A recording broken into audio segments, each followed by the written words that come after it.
everybody. Thank you for being back. Last week, we had our amazing session about SDG achievers with a focus on Geneva. We had experts from all over the world, from Latin America, Paraguay. We had Martin Bird, who is really a champion in regards to SDG 1, zero poverty. And we had Professor Lohmüller giving us some insights that they are going to start in January to build the first green hydrogen factory, and so on and so on. And now on the SDG Day, September 25, we are now hearing from New York. What are the achievements we were managed to do over the last 10 years? I welcome everybody, and this is a 1-hour session where we learn about 5 additional amazing projects, which if somebody had shared the idea about these projects with me 10 years ago, I would have said it's impossible. So let's start right from the beginning.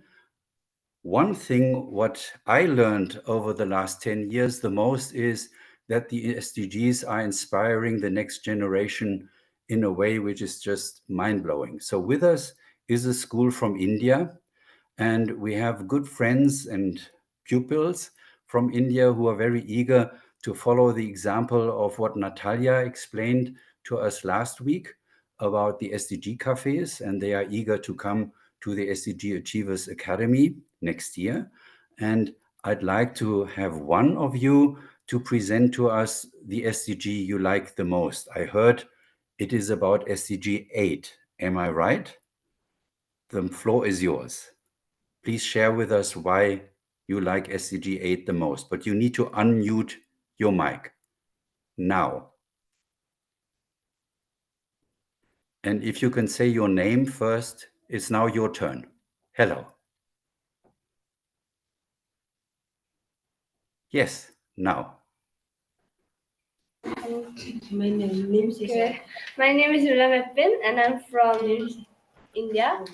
So our favorite SDG goal is goal number 8, because like India is facing very much unemployment. So we are trying to like give employments to the peoples in our village so that we can develop our village, and it will also help us in communicating with the other countries, and it will help in the economic growth.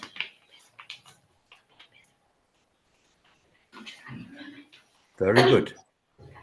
And then, yeah. All good. And no worries, we will learn more about what you do next year through the SDG Achievers Academy, and I'm looking forward to have some of your colleagues coming and attend. Thank you so much. But this is exactly what I mean when I say that the SDGs were such a success, because usually it takes so long in order to really integrate different continents, get the sparkle running. And one of those who, as well from India, helped to get started with everything is with us today from New York, Ramu Damodoran, who I have had the pleasure working with for such a long time, because Ramu, together with Kofi Annan and the others, were the ones who paved the floor that we are now able to all discuss the success of the SDGs. Ramu, the floor is yours. Thank you. Thank you so much, Roland. And I was very moved to hear this program begin with students from the UMA school. UMA, for many of us in India, is identified with Parvati, the consort of Lord Shiva. And it symbolizes qualities of peace, of light, of motherhood. And I think those are the attributes in every real sense of the SDGs, the Sustainable Development Goals. The fact that the United Nations, as you explained, Roland, took it upon itself to go into a world beyond peace, to the light of education and to motherhood that nurtures, that creates, that protects. We are just at the beginning of the annual United Nations General Assembly session. And when this time of the year comes each time, I'm reminded of the powerful phrase, Roland, that you introduced, that of the awareness threshold. Because suddenly, our television screens, our social media outlets are all alive with news of what is happening in the General Assembly in New York. But that is an awareness which has a very thin threshold, because once you change your television channel, once you move to another source of information, it's relegated to the background and you no longer are involved in it. What the SDGs have done through the efforts of girls, of boys, of women and men like all of you, is to make that awareness threshold finite, to show there is a possibility to go beyond the immediate to a sustainable future. And I wish here to emphasize that time frames should not constrain us. We should not be despondent by the fact that we have only 5 years before 2030, and we are not on track to reach what we hope to by 2030. The very fact that we've come as far as we can, the fact that the United Nations has summoned the creative energy of all those in this room and beyond, is remarkable. All of you, in one way or another, are connected with what Roland has described as lighthouse projects. And I think of the beginning of the term lighthouse. It's almost 3,000 years since the first lighthouse was constructed on the shores of Alexandria, reaching into what is modern-day Egypt. For 1,500 years, that lighthouse stood, a beacon to sailors and travelers, assuring them safe harbor, access, a point of reference on stormy seas. And then suddenly, within 1,500 years, there was a devastating earthquake and the lighthouse crumbled. That is a metaphor for the SDGs. When we began in 2015, we were looking for a world which remained all things equal in a physical sense. And yet the very next year, we had powerful earthquakes disrupting life in Asia and in Europe. Within a space of 5 years, we had the most devastating pandemic known to man, which ravaged our Earth. Yet, the lighthouse did not crumble. It remained there through the imagination, the power, and the resolve of each one of us. And for us at the United Nations, there can be no greater guarantor of the fact that there will always be an awareness threshold from which we might tend to escape or isolate ourselves. But equally, there is an awareness threshold that we can seize and integrate into our lives, into our happiness, and the lives and happiness we share with others. Thank you. Thank you, Ramu. That really set the stage, because your lighthouse from Alexandria has a corresponding lighthouse now in Congo. And I'll ask Alice to share with us what she has managed to achieve with her team in the most remarkable way. I was asked throughout the years to put a focus on Congo, because everybody said, if we get sunshine from Congo, if we get inspiring projects out of Congo, if Congo is able to show that it is possible, then it will work everywhere. Over to you, Alice. And thank you for speaking English for us.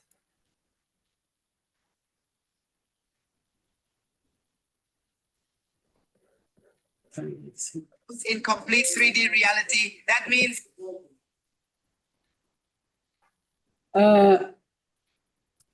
thank you very much for the time you give me to share with you my experience with the government and the African Development Bank about the work I do. It's a very hard work. We will see it now in this video. I thank you for this time that you have given me to present to you the result of the Pabea Cobalt. Pabea Cobalt is a project of the government from the Congo, DRC, initiated by the President for the Republic Democratic for Congo, Tshisekedi, since 2018 and 19, and financed by the group of African Development Bank to the tune of $884 million. The objective is to remove the children for the artisanal cobalt mine and to offer to the parents other economic alternative for the agribusiness, promoting in the center of the agribusiness. We have to build and to give the equipment to share to this parent and to give to this parent, because we have to resolve the problem of the poverty, and this solution will help the parents to keep in the families the children and to put the children in the school. And in 2020 and 22, we remove in the mining sector 16,845 children, girls and the boys, and they have identified, and more than 3,000 children are going to the school now, and the parents they are building their capacity in the agriculture or agrobusiness domain. Let me show you with the video this good experience, and I need to go to the word to show this experience, because now when we say about the cobalt in DRC, we see only the children in the mining sector. But with this project, Pabea Cobalt, we have changed the story, we have changed the situation, and I need the word to see it and to promote this experience, to see how to share it with the other people, and to see how to do with you to improve this experience with the other sector of the other mining, like lithium, like iron, like the other sector, or like golden also, and diamond. I let you see this video, and I will wait for your question if you have it. Thank you very much. Brilliant. Please share with us the video.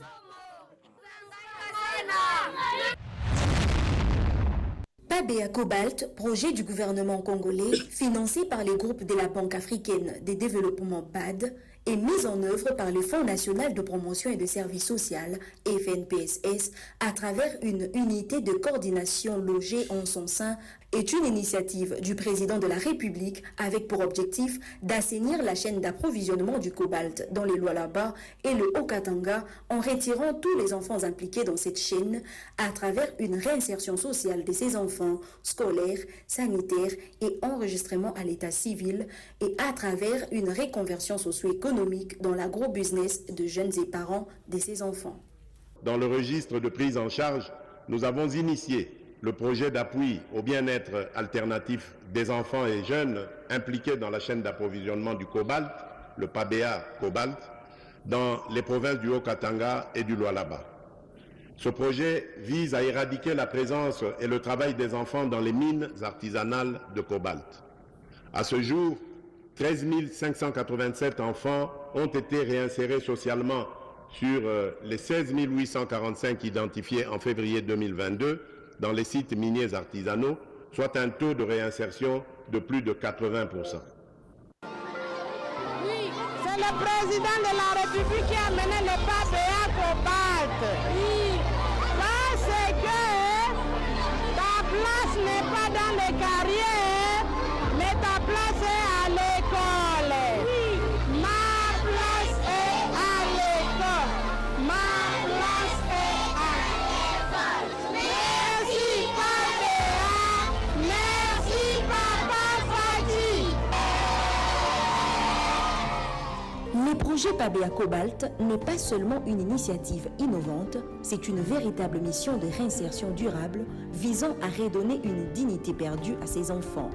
Cette mission de réinsertion sociale durable a commencé par l'identification de bénéficiaires dont le lancement a été assuré par les gouverneurs de 2 provinces de la RDC. Voilà, Mr. Roland, this is our video. I thank you very much for your attention. Thank you. Thank you so much, Alice, for your leadership. And we all remember what you had done already in the past. And for everybody like Ambassador Bindenagel, who went to Congo to be of support, to understand how this can be included into the Kinshasa process, it is always inspiring to leave the established buildings and go rural and see what can be possible once we work together and get these solutions. Thank you so much, Alice, and thank you to your amazing team. And we will see you soon in Davos at the SDG Lab. Thank you. Thank you. Thank you also for your support. Thank you. Bye. Pleasure. Let me lead over to J.D. Bindenagel, who was the one who helped in the Kimberly Process, another African country, to grow and develop by understanding principles of the world market and move a whole country and a whole industry into a transparent process in order to make their living, as well as Alice showed with a cobalt mine. JD, over to you. Well, Roland, thank you so much for organizing this and for the last 10 years of all that you've done to promote the SDGs. Of course, when you talk about minerals and the Kimberly process, which banned conflict diamonds, there are 3 SDGs that really fit with this concern and this lighthouse project that Alice has just talked about. And they are, of course, number 8, the decent work, number 13, the climate, and number 16, the one that's most dear to my heart, and that's peace and justice and strong institutions. This project of the Kimberly process is created as we've started a Kinshasa process. And this Kinshasa process deals with the geopolitical uncertainty with conflicts, and as Alice had talked about, social issues in Africa. And it shows that these conflicts hinder their economic growth, they block foreign investment. And the Lighthouse Project with the DRC is the Kinshasa process. And as you mentioned, Roland, we began this very much so in 2021, so 4 or 5 years ago, when we could draw on the Kimberly process, which I negotiated, and began to work with the government and the faith communities, the civil society, and the businesses. And this is one way to draw all 3 together to do what Alice had laid out, and to develop a certification process, a development in the mining sector that she started with social issues and can be expanded into other issues as well. And I must say, I'm really very delighted to see the possibilities of mitigating pollution and eliminating cobalt mining, children mining for batteries, and avoiding child labor, and enhancing the protection of the environment, and certifying clean minerals that provide for sustainable production in both the extraction and processing and even in trade. In order to stand and work with developing trading standards, there are ways of dealing with illegal mineral trade and illicit capital flows. The challenges are huge in mitigating cross-border smuggling and setting higher controls and eliminating extremist financing. These are all issues that can be done, and you have started with this Kinshasa process, along particularly, as you said, if it can be done in the DRC, it can be done anywhere. And we want to encourage and work with President Tshisekedi as he develops the certification process in national law, creates programs using a certified supply chain with other international partners, and particularly the African Free Trade Agreement, Continental Free Trade Agreement, and expanding the legal process in Africa and other countries, actually globally. So I must say, it's really wonderful to see how you do this. One, you have to bring together the industry, the government, and the faith communities or NGOs to work together to have a very strong program, as we did with the Kimberly Process and Diamond. So I say thank you, Roland, for all that you've done. And we have a lighthouse project in the Kinshasa process that is inspiring, challenging, but is launched. And as you can see already with Elise and the support of President Tshisekedi, that in the DRC, they've taken a very big step forward. And the lighthouse shines light on others. Thank you. Thank you, JT. And we all understand that nothing came with the start of September 25, 2015. We were able to build on your experience with the Kimberly process. And I think that is one of the reasons why now, 10 years down the road, although officially the numbers say we only reached 30%, I'm pretty convinced that we will manage within the remaining 5 years to reach much more, because we now understand the structure. And who would have thought that a country like Botswana already in the year 2017 created their national budget along the SDGs. So no ministry would get any funding for their projects without being able to disclose the impact on the 17 SDGs. Between, as we are able to move in fast ways to the enabling board of everything we discussed last week in our Geneva setting with Martin Bird, his achievement on SDG 1, getting people out of poverty, which he then requested the support from AI. And we have with us Tina from Heilbronn, who will give us a little bit more background what AI as Heilbronn now as one of the hubs for AI is able to develop and has already developed for projects such as the one of Martin Bird presented last week. Over to you, Tina. Well, thank you, Roland. Thank you for having me here. And I think if we really want to meet the 2030 goals, technology alone really won't get us there, right? So we are really focusing. I mean, we have this new technology, artificial intelligence, and I think what truly will make the difference is how we lead here. And this is also where we focus on. So together with the German Leadership Award and the European Leadership Center, which has been newly established actually last year in Heilbronn in Germany, where they will develop a huge AI center, the biggest AI center actually for Europe. And very lucky, so we are really focusing there on not only focusing on the technology, but also focusing on the soft skills, what people will need in order really to use AI. So we are just establishing a new program, which will start in November at this campus, together with the Technical University of Munich, with the Fraunhofer, Hochschule Heilbronn, Duale Hochschule Heilbronn. So lots of universities together. And we will start in educating on AI, really creating a baseline for AI, but then also what does it mean for me as a person, as a manager, as a leader, and what kind of skills do I really need? And we really focus, it's a 1-week program, and we're very proud to offer this to graduates of the university of this campus, and also to the local industry there, really to educate.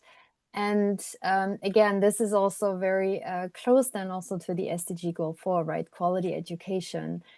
And this is not the only program we are offering. So this program is, of course, based in Germany, but we're also extending this to other countries, to Africa, and also to Bangladesh, actually, where the aim and the goal is to train 1 million students on exactly these skills we're also offering in Germany. It's AI basics, but it's also cross-cultural communication. It's decision making, critical thinking, all these skills what we all gonna need also in the future, especially in the era of AI. So very happy to be here and in contact with everybody. So if anybody wants to have more information about this, on how we do this, how the programs look like, I'm more than happy to share. And also we have a nice video, for example, what we do in Bangladesh. So happy to share that, and happy to be here. Thank you, Roland. Super. Thank you so much.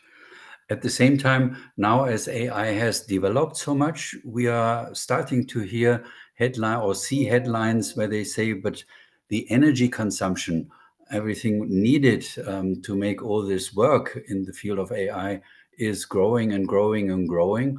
And therefore, I'm happy to have Asa with us from the West Coast, who will give us some insights that there's good news coming, that the energy consumption for AI and supercomputing can be reduced.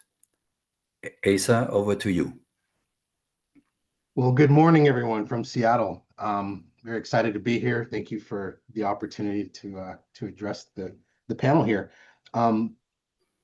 Our take on AI is real simple, actually. It's not ready for deployment. The numbers don't add up. We're looking at a deficit of 2,000 to 3,500 terawatt hours per year. So that's essentially the amount of electricity we will be short to ensure that everyone gets access to AI equally. That's about the equivalent of the electricity consumption of India and Japan combined. So what happens if we don't fix that? Well, essentially, anybody who's experienced AI will tell you, I mean, AI hallucinates. AI will get the answer wrong, and that could really hurt somebody who's in a mission critical situation to have access to bad data. So how do we fix this? I mean, we're talking about implementing the SDGs, and AI being probably the greatest invention mankind has come up with in computing science. So how do we marry these things? I don't see us achieving these SDGs without this technology, but like I just said, we don't have enough electricity for everybody. So our company, Pascaline, has pretty much come up with the answer, or a answer. We can reduce electricity consumption in an AI project by about 70% using a very focused approach. So just to kind of give everybody an idea of what we're talking about here, that would allow a significant greater number of people access to AI. So in terms of the SDGs, I mean, let's look at it from that point of view. AI demands electricity. There's no question of that. Billions of people, approximately a little over a billion, still don't have access to electricity.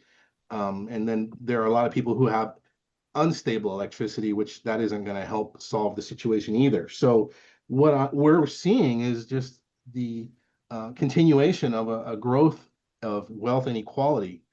It'll come down to those who have access and those who don't, just like so many other technologies. But AI is going to be violent because it's what it can do so rapidly, and the power and enhancement of somebody who has this technology in their hands and knows how to use it is going to be substantial to compete with somebody who doesn't have access and doesn't understand what we're talking about. So how do we solve this? Our take is essentially, obviously, working with these types of lighthouse projects that we're talking about today, SDG 7. And we're very excited when Roland told me about the green hydrogen project. That is just an awesome move forward. So we're going to have to come up with quite a bit of electricity to make all this work. Additionally, there's also other issues that come into play. So let's take a look at like the technology and the resources that are required.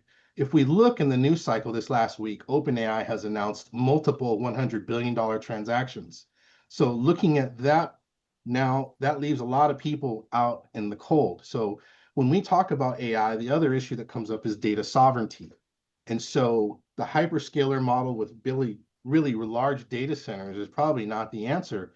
One, it takes up too much electricity, but also two, your data is now in the hands of a very large corporation. And depending upon what you're working with on AI, it can be very sensitive. So what we're looking at is, while everybody has moved almost all of our internet to a cloud situation, we're looking at bringing some of that back down to a local scenario. We're going to see a lot more edge computing. We're going to see a lot more AI appliances. And so your AI device will essentially carry your more secret things that maybe you don't want to have on a cloud setting. Now, for a person and an individual, this may not be a big deal. They may not have very many secrets. But when we're talking about a government applying AI or a corporation with highly sensitive data and AI, we're going to need to have a way to silo off our data from these large hyperscaler centers, at least our critical data, our sensitive data. And so looking at this, our theory is that essentially AI can be deployed. We're not going to have to not have AI because of electricity. What we're going to have to do is think of this a little bit more distributed. We're going to have not just these massive AI data centers, but also two smaller and more modular offerings. This combined with other technology that we have in terms of cognitive memory and storage, as well as field programmable gate arrays, will allow us to move a lot of these data intensive issues away from the large data centers, which are consuming way too much electricity, into a more localized situation. And we believe when we do the model and the numbers that way, we're going to allow a lot more people to participate in this new technology, and which is what SDGs are all about, equality and not leaving people behind. So with that thought in mind, I thank you for the time, Roland. I appreciate you allowing me to share a couple ideas on this, and we can talk further about this and in great detail. I'm sure we could burn a few pots of coffee talking about all this stuff. So anyway, thank you very much, everybody. And I've put it Thank back you. to you. And as I learned from last week, that you already are in conversation with Francesco De Leo from the Italian trains, one of those who are in extreme need for energy, and I hope that you will be able to help them. As I heard that not everything in technology is working, we still need some time for Ines to get back into the Zoom. So therefore, I would invite Vijay to jump ahead of the curve and present to us a little bit his experience, what he was managing to achieve together with the kids in India on one hand, but at the same time with the indigenous in North Canada. So Vijay, the floor is yours. Sure, thank you. Do I have ability to share screen as well? Yes. Okay.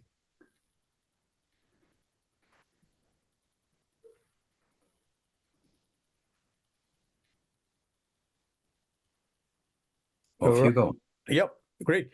So I think the theme here, inspired by Roland, and it's really quite amazing how we met, and that's another story. But good things happen when the intentions to meet like-minded people is there. So the Erasmus Cafe, which Roland and Natalia have put together, is something that we as a foundation charity based out of Toronto found it good and aligned with what work we do. And so we picked up on it. Our mission at the Learn and Uplift Foundation is empowering disadvantaged youth and their communities to become what we call smart villages. And now smart villages, smart communities, whatever name called, and we've quite literally gone from a -50 at Fort Severn to under the tree here in Orissa, which was on that particular day +50, and down to Chennai in rural areas, meeting with youth, meeting with children, and helping move the needle. Our as you can see here, our approach is address all dimensions of the SDGs but focused on leveraging indigenous potential. And we believe that prosperity is a result of pervasive indigenous innovation. So that's, and you can see more about what we do. When Roland gave us this opportunity, we were traveling into India. We moved to the Northeast, and you met with some of the students from the Boomer Memorial School. It's very exciting. They picked up on this like that. And I think sometimes lightheartedly, I think that maybe children should lead this world, because they understood it very fast. They were able to quickly move from the macro to the micro, from seeing this rather complex graphic to the simplicity of the ideas. The team that you just heard wants to build a market in the village. Why do they want to build a market? To help economic development, to give employment, etc. Another group, whom you didn't meet this morning, but they're there, wanted conservation, life on land, and trying to preserve the mithun, the orchid, and medicinal plants. And they're seeing this as something that they can do in a sustainable way. So these children who are in grade 10 are leaders. And we look forward to empowering them with these skills. And here they are in a state of India called Arunachal Pradesh. They specially created this picture on the 15th of August, which is India's Independence Day, with a flag flying behind, and announced their projects. So that has been a moving experience for us as a foundation as to the power of youth and what they can do. I'm sure that you will hear much more about what they are doing in detail, but I do want to bring on another colleague from Fort Severn First Nation. And if I may, just for context, share with you, this is where I am, roughly. Ramu is here, and Fort Severn is there. So it's kind of easier to get to Fort Severn. Sorry, am I sharing the screen right? I don't know if you saw the map. We can see rather paintings, not maps. Oh, okay. Let me get back to the Zoom setting, and yeah, beg your pardon. New share. Okay.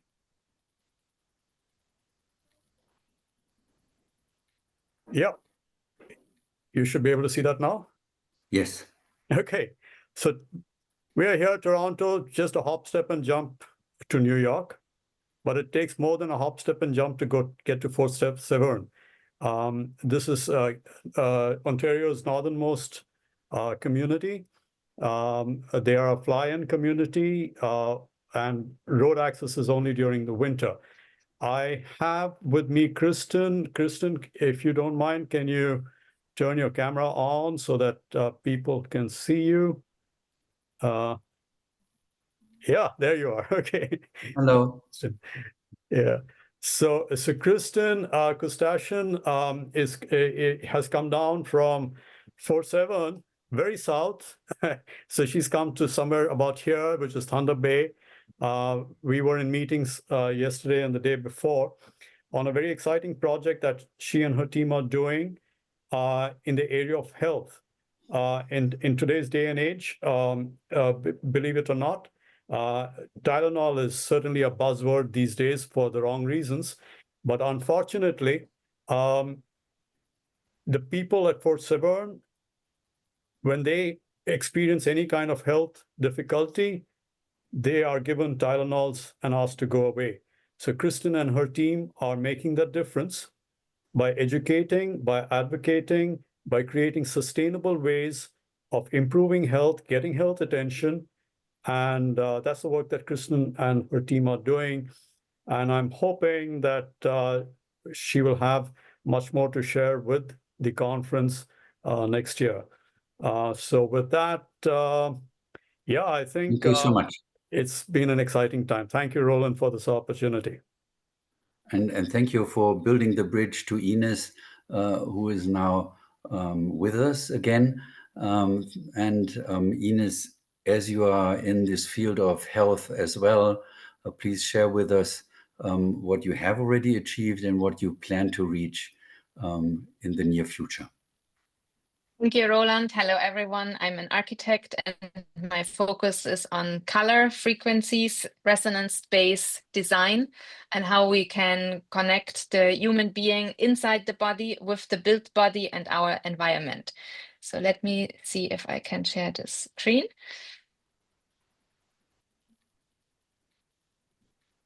So in essentials, this work, can you see the screen? Yes, yes, Good. we can. In essentials, the idea is to create well-being and to have life and matter at the same time. That means to have wealth and health simultaneously developed. Sounds simple, is not, because people are often either wealthy or very healthy. And the equation, if we want to foster both at the same time, needs to start from a different point. And that is what my work is about. So we dive actually very deep into this idea of what keeps us healthy and what can make us wealthy. And you see the two hearts here. One is the material-based heart. The other one is the heart that is symbolic for love and trust. Now, in our nowadays world, we usually use the red heart for saying, I love you. But perhaps, you know, from soccer games, when they give you the red card, that basically stops the player from playing. So in the kind of idea of red, we have the perception that we move love and trust forward and we can build a lot of business all our life on that. But we know at the same time that at traffic lights and in soccer games, the red card and the red light will not grant you the access. So in essence, saying this, my work is on the one hand, of course, in designing spaces that allow happier people and that allow well-being to flourish. But at the same time, it is also about creating the awareness of what colors are we surrounding ourselves with. Does that look more like in nature where a lot of things are actually green? Or does it look like most office spaces that are kept in white walls, gray desks, and perhaps a red accent walls with it? So when we speak about the heart and educating the heart, we can, on the one hand, use design to make our interior spaces more feel like as if we were in a beautiful place in nature. And at the same time, we want to encourage people that we have to really base our work and our life and our business models on trust and love.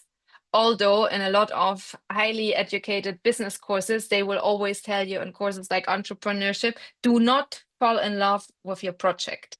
So we have, again, the same bias. And it is very important that with the SDGs and with the focus on community-based living and sharing ideas in order to build a more peaceful world, a happy world, a healthy and a wealthy world, so that we can omit poverty, it all starts with trust, and trust comes with love. So we need to encourage design and building that nourishes our senses, as if we have a good meal with good friends in a good place. So I hope this is, in brief, understandable, but you all know the great, amazing places in nature. And there is no reason why we cannot convert that and translate that, not copy it, but translate it into design in terms of frequencies, color shades, tones, music, and everything that our senses hold for us. Thank you so much.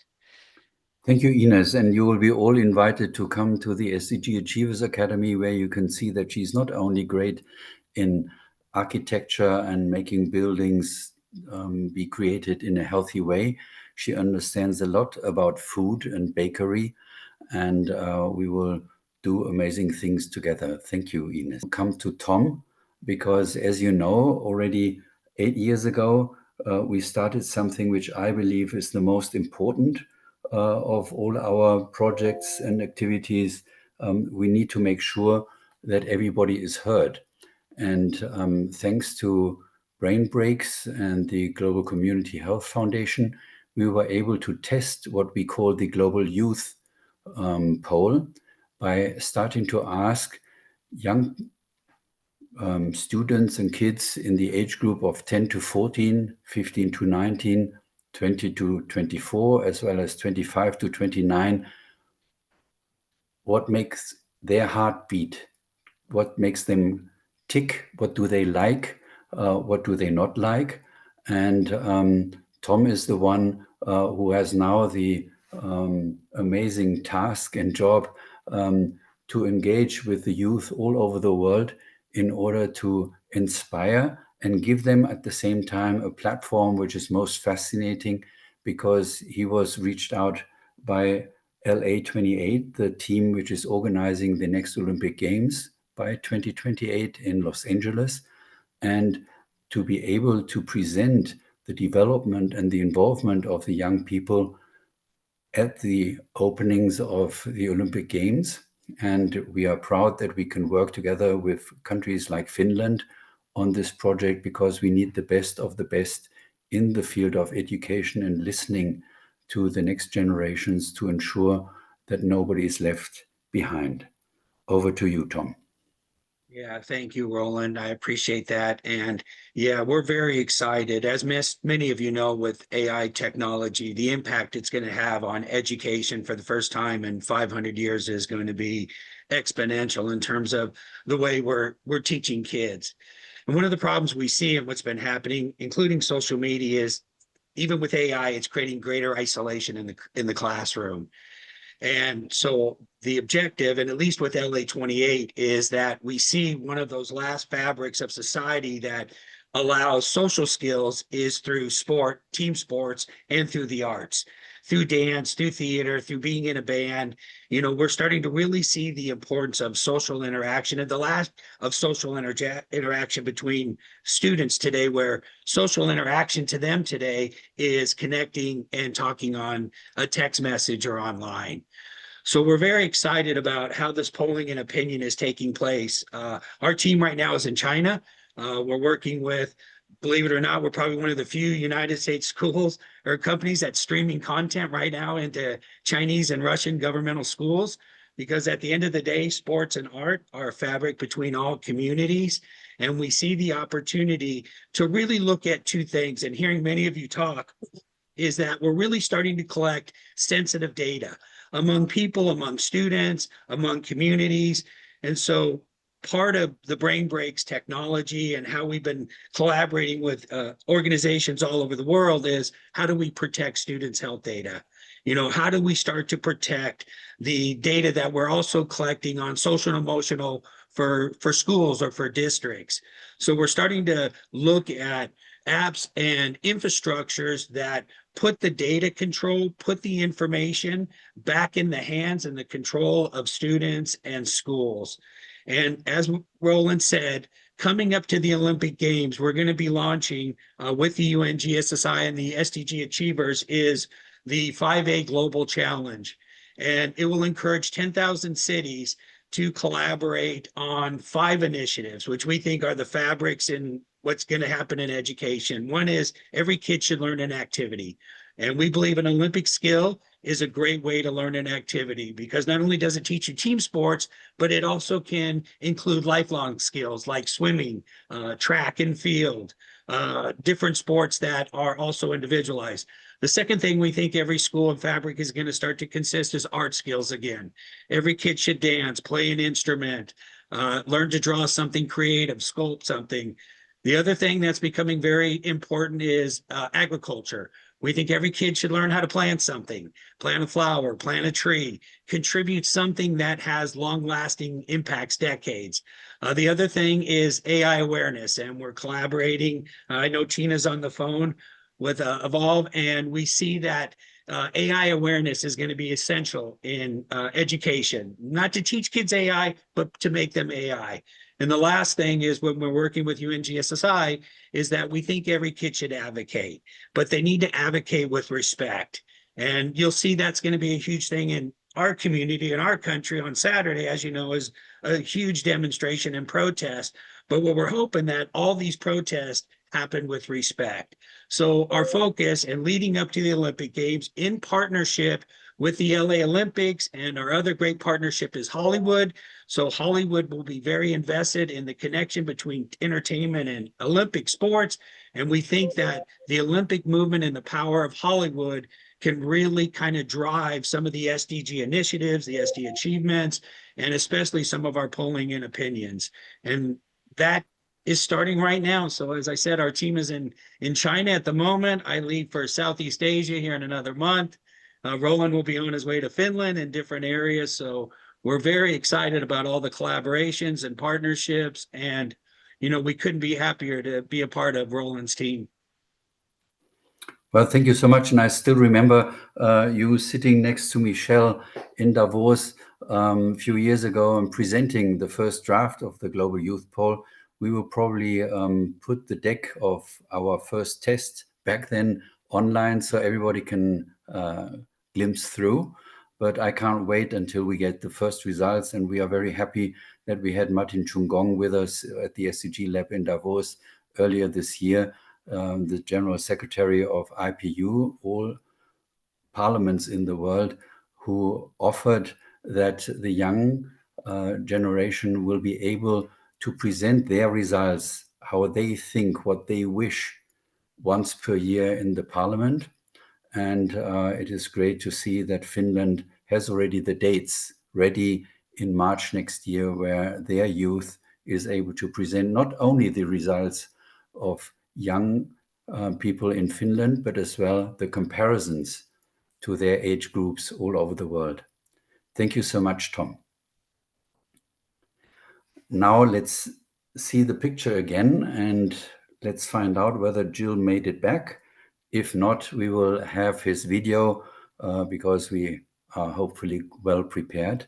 So Natalia, let me know which option which we are going to choose. As I said, Gil was with us when we started 2015.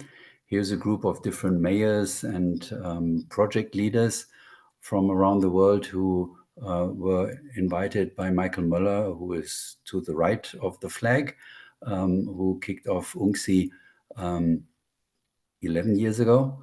And Gil was with us, shared with us his experience from Palo Alto. And we are very eager to now hear from him how he has developed since then. Good. Thank you, Roland. And hello, everybody. Can you hear me okay? Very good. Very good. Hello, everybody. I'm Gil Friend. I'm CEO of Natural Logic, advising and leading companies on business-driven sustainability and resilient strategies that drive massive economic value. And I'm an executive coach to purpose-driven leaders like you. I've also been an innovator in urban environmental and economic innovation from 50 years ago as co-founder of the Institute for Local Self-Reliance, and most recently as the first Chief Sustainability Officer for the city of Palo Alto, which is when Roland and I met in Geneva. And at Palo Alto, I led the development and the unanimous adoption of what might have been at that time the most aggressive climate action plan in the United States. I've been guided throughout this work by a vision of what cities are and what cities can do. Cities collect and spend money. They gather and dispense information. They provide shared services. They express and leverage the public will, and they provide a platform for expressing and implementing that will at the scale where the rubber literally meets the road. So cities are poised and positioned to act on all the sustainable development goals, not just goal 11, make cities and human settlements inclusive, safe, and resilient and sustainable, but for all 17. For the city of Palo Alto, in the heart of Silicon Valley, the SDGs were more of a background guide than a foreground framework. But like any other city or company or organization, they provided for us an orienting template and a catalog of potential realms of action, which can both focus major priorities and prompt for other realms of action that might not have seemed obvious at first blush. Because between resource-constrained and sometimes rigid planning and budget processes, it's all too easy for cities, maybe even more so than businesses, to default to the so-called realism of incrementalist strategies. In my view, planning can be extrapolative, aspirational, or normative. Extrapolative planning based on historical experience and trends can be blind to innovation and can be out of calibration with the exponential adoption rates we see for electric vehicles and renewables. Aspirational planning, while potentially inspiring, can be ungrounded and prone to unresolvable debates. But normative planning, backcasting from what we know is needed and then reverse engineering the strategies to get there, well, that worked for putting a man on the moon in the 1960s, and that's what's needed now. And so for me, this is one of the deep values of the SDGs. They're normative, they're not incremental, not reduced poverty, but eliminate poverty, not access to clean water, but ensure clean water for all. And that perspective helped Palo Alto commit to reduce its emissions not by 20 or 30 or 50% by 2050, but by 80% by 2030. 80 by 30 became a powerful stretch goal, one that was easily understood and owned and proudly shared across the city. Yeah, 100% would have been more in keeping with the SDGs, but the community wasn't quite ready for that stretch at that time. But it was ready to build three things: prosperity, quality of life, and resilience. And to do that in three domains of action: resources, the flow of stuff; infrastructure, the things and systems and behaviors and beliefs; commitments and policies and practices. All these organized into three moves that invite your cities and your companies, that I invite your cities and your companies to adopt. Reduce, shift, and transform. Reduce resource use, waste, and suffering. Shift practices, for example, from fossils to electrons. And transform systems, for example, from car ownership to mobility as a service. And we did that also by cataloging 50 different ways that resource-constrained cities can generate the financial resources they need to invest in a better future. I've described just one city's journey. Hundreds of cities around the planet are stepping up into leadership, even when national governments don't. And this is very much, as Tom mentioned, at issue in the United States at this time. So I'll leave you with three questions and my wishes for a successful day and a successful weeks and years ahead. Will we choose to stumble into a less bad future, or will we generate one that builds the world we want? Will we merely improve on the past, or will we make history, city by city, across the planet? Thank you. Thank you, Gil. Amazing. And listening to you, I think we will not wait for 5 years. We will meet again next year to see how the next projects developed, where the next lighthouses are. And the good news is that experienced leaders like you are now available to share their knowledge and their experience, especially to get hurdles to no longer be hurdles, but turning them around to be guidelines to the future to implement the SDGs. That's what we need. And I'm very much looking forward to see all of you sooner or later, either in Davos or at the SDG Achievers Academy. It will be great. Thank you all for what you have achieved. Thank you for sharing.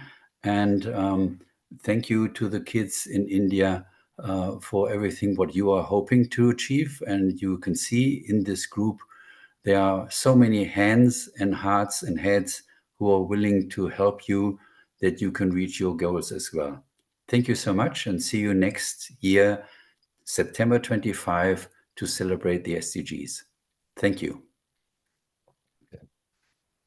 Thank you, Roland. Thank you, everyone. Thanks, everybody. Thanks for the time. Thank you for your good work. Thank you.